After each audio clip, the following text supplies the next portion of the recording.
माउसी नमस्कार। नमस्कार। तमर तो नातुणी हेची खुशी तो मिठा दियो। अरे मिठा तो निश्चय खाइब। बोहू आ नातुणी भीतर घरे अछंती। आ माँ। भाउज कौन खबर? दीदी नमस्कार। सब भल तो? तम देह केमिति अछि? चल देखिबा। गृह परिदर्शन समय रे प्रसूति मार स्वास्थ्यावस्था जानिबा निमंते विभिन्न प्रकार लक्षण गुडी को आमे परीक्षा करिथाउ। जेमिति कि जोनिरु अधिक रक्तस्राव हेबा, मुंड बुलेबा, ज्वर हेबा, शरीर रे पीड़ा बा जंत्रणा अनुभव करिबा, परिस्रा करिबा समय रे कष्ट अनुभव करिबा ओ बात मारिबा इत्यादि।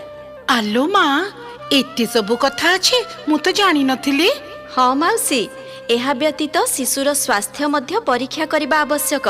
सेथिपाई गृह परिदर्शन समय रे आमे नवजात शिशुर मध्य स्वास्थ्यर जत्न निमंते विभिन्न प्रकारर लक्षण गुडी को परीक्षा करिथाउ। ओ ए जेमिति नवजात शिशुर अंगभंगी, शरीर रे चंचलता, निश्वास प्रश्वासर स्थिति, शरीरर तापमात्रा और रंग को परखिबा, शिशु को ओजन करिबा। नवजात शिशुर शरीर रे जदि कोनोसी विकलांग हेबार लक्षण देखा जाउथाय ताहा निरीक्षण करिबा आवश्यक। अच्छा अच्छा। शिशुर ओजन मापी ताहाको एमसीपी कार्ड रे चिन्हट करी दर्शेइबा। शिशु जन्मर 1 घंटा मध्य रे यथाशीघ्र स्तन्यपान करा जाइछि कि नाही एवं केवल स्तन्यपान होइछि कि नाही ताहा जानिबा। नवजात शिशुटीर जंडिस अवस्था जानिबा निमंते शिशुटीर आखि, हाथ और पाद को देखि हलदिया दिसिबार लक्षण को देखिबा।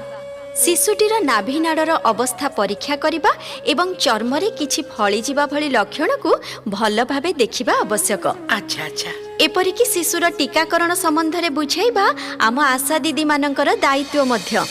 आउ पिला क्षीर खाइबा संबंधी किछि कहिलेनी तो? कहूची भाउज, शिशु को आदौ बोतल रे क्षीर न खुआई केवल स्तन्यपान करांतु। शिशुटी किभली प्रकार स्तन्यपान करुछि ताहा मध्य सठिक भावे निरीक्षण करिबा आवश्यक। आज्ञा। ए जेमिति कि मार सहायता रे शिशुटी सठिक भावे मा आडको मुह बुलाई रहिछि कि नाही, शिशुर थोड़ीटी स्तन रे स्पर्श करिछि कि नाही, शिशुर ओठ बाहर को मोड़ी हेई रहिछि ना नाही, एहाको निरीक्षण करिबा सह सठिक भावे स्तन्यपान कराइबा आवश्यक। शिशुटी को खुआई सारिबा परे तुम कांधरे पकाई शिशु पिठी रे थापुडेइबा आवश्यक। अच्छा दीदी, एते सब कथा तो कहिल, हेले या छड़ा आउ किछि गुरुत्वपूर्ण कथा तो निश्चय थिबो। ठीक कहिल भाउज, भल हेला पचारिल।